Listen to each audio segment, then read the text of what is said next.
अगले विश्लेषण से पहले हम आपको 1975 में आई मशहूर फिल्म दीवार का एक डायलॉग याद दिलाना चाहते हैं, जिसमें नायक कहता है, उफ तुम्हारे उसूल, तुम्हारे आदर्श, तुम्हारे सारे उसूलों को गूंद कर एक वक्त की रोटी नहीं बनाई जा सकती। क्या दिया है तुम्हारे इन आदर्शों ने। यह डायलॉग इस बात का प्रतीक बन गया कि समाज में नैतिकता विलुप्त हो रही है और अब लोग उसूल और आदर्शों की बजाय चालाकी और तरकीबों से आगे बढ़ना चाहते हैं।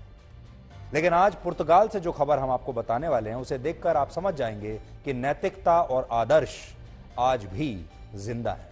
पुर्तगाल की स्वास्थ्य मंत्री मार्टा टेमिडो ने इस बात पर इस्तीफा दे दिया कि उनकी राजधानी लिस्बन के एक अस्पताल में एक भारतीय गर्भवती महिला को बेड नहीं मिला, जिसकी वजह से उसकी मृत्यु हो गई। इस घटना से पुर्तगाल के स्वास्थ्य मंत्री बहुत आहत हुई और उन्होंने इसे अपनी स्वास्थ्य नीति की एक बहुत बड़ी नाकामी माना और नैतिकता के आधार पर इस्तीफा दे दिया। अब सवाल यह है, क्या आप ये उम्मीद हमारे देश के मंत्रियों से कर सकते हैं?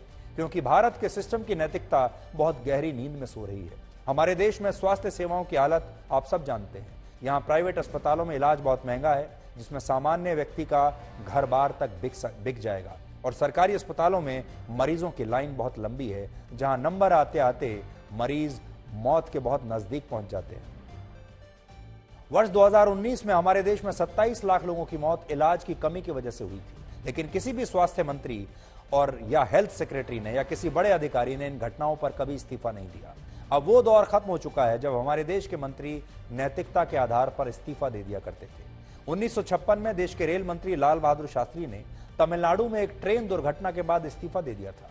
इस दुर्घटना में 142 लोगों की मौत हुई थी। इस घटना की नैतिक जिम्मेदारी लेते हुए शास्त्री जी ने तब इस्तीफा दिया था। तो ये जो पुर्तगाल की बात हमने आपको बताई, भारत से एक महिला गई पुर्तगाल घूमने के लिए एक पर्यटक के तौर पर।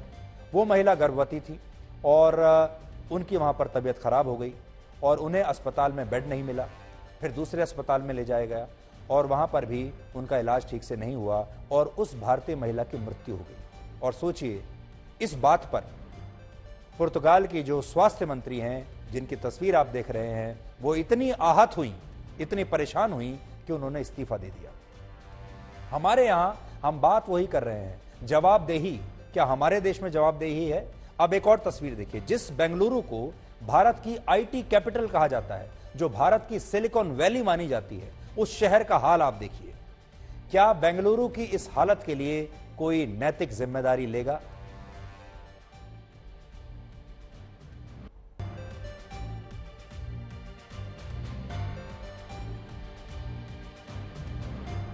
ये जो तस्वीर अभी आपने देखी, ये वो जगह है जहां पर दुनिया की बड़ी बड़ी मल्टीनेशनल, बड़ी बड़ी आईटी कंपनियों के मुख्यालय इसी जगह पर है।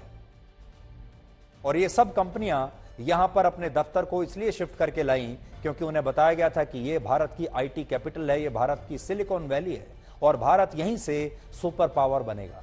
अब आप सोचिए, बेंगलुरु जैसे शहर में, जिसे हम पूरी दुनिया में चमकाते हैं, जिसे कहते हैं कि ये हमारी आईटी शक्ति है, आईटी का हब है, अगर वहां भी ऐसे हालात होंगे तो फिर पूरी दुनिया में हमारी क्या छवि जाएगी और हमारी सिलिकॉन वैली का क्या हाल होगा? यहां काम करने के लिए कौन आएगा? अब हम ये जानना चाहते हैं कि इस तरह की घटनाएं हमारे देश में, तस्वीरें आपको हर रोज देखने को मिलती हैं, लेकिन हमारे देश में क्या कभी किसी ने आहत होकर इस्तीफा दिया? क्या हमारे देश में किसी ने बाहर आकर ये कहा कि ये मेरी नैतिक जिम्मेदारी है और मैं इसकी सजा भुगतने के लिए तैयार हूं? हम तो सजा देना भी नहीं चाहते, हम सिर्फ इतना चाहते हैं कि क्या आप इस समस्या को ठीक कर सकते हैं? Can you fix this problem? ये कहने के लिए भी हमारे देश में कोई मौजूद नहीं है।